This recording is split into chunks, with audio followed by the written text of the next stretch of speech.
I'm not going to give you a question. Can you stay categorically? You are fake news. Sir, I called the fake news the enemy of the people, and they are.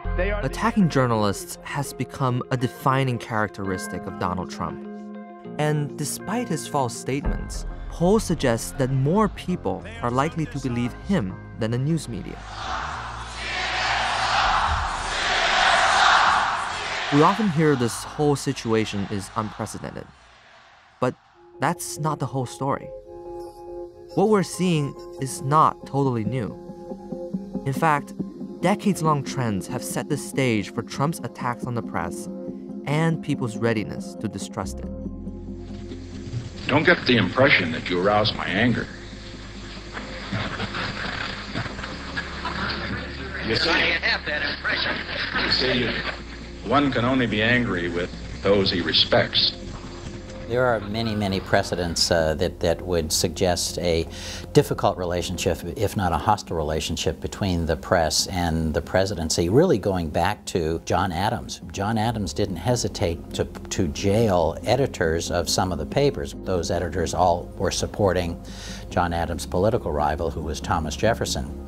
Thomas Jefferson also, when he became president, had his issues with the media. So down through history, I think we have seen strains and stresses. Senate hearings. As Watergate began to unfold, one of the things that was revealed was that President Nixon had kept what he called his enemies list, and there were many journalists on that list. The press is the enemy. Write that in the blackboard 100 times and never forget it. The Nixon era saw the rise of a familiar criticism that still frames our discussions today, that a liberal media is treating conservatives unfairly. When Richard Nixon gave one of the first big Oval Office speeches of his presidency in 1969, he outlined his plan for the Vietnam War. It's a famous speech. To you, the great silent majority of my fellow Americans, I ask for your support. And he's outraged when afterwards the networks bring out commentators to analyze the speech, pick apart the speech, say that Nixon really didn't introduce anything terribly new in this speech. And he feels that instead of television providing him a platform, television is attacking him. Now, that was an exaggerated response. They were analyzing, not attacking. At this point, Nixon sends out his vice president, Spiro Agnew, to deliver a pair of speeches. When the president completed his address, his words and policies were subjected to instant analysis and querulous criticism. He referred to the media as the nattering nabobs of negativity, which caused all the reporters to have to go look up, what is a nattering nabob? We can deduce that these men read the same newspapers. They draw their political and social views from the same sources. Worse, they talk constantly to one another, thereby providing artificial reinforcement to their shared viewpoints.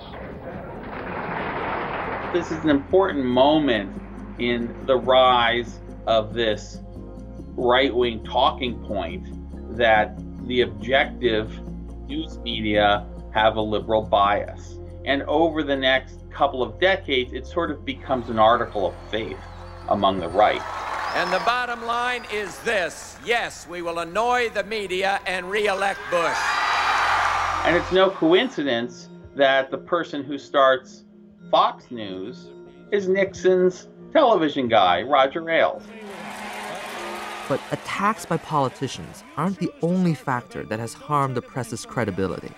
Another factor, says Greenberg, is an important shift within the journalism industry itself. Since the 1960s, there's been less kind of straight news reporting and much more interpretive or contextual reporting. Now, in some ways, that's a very good thing. Facts alone don't tell us all we need to know.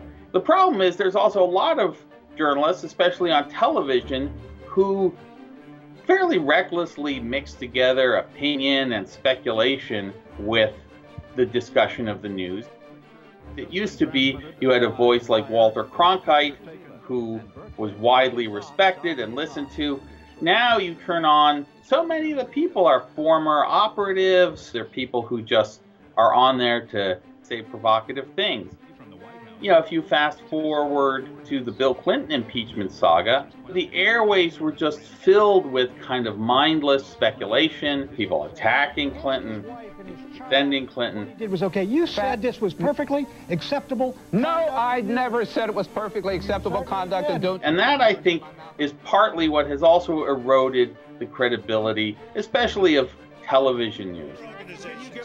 Partly the story with Trump is that he has sensed a decline in credibility that the news media already have in reporting the news and has tried to exploit this and play this up.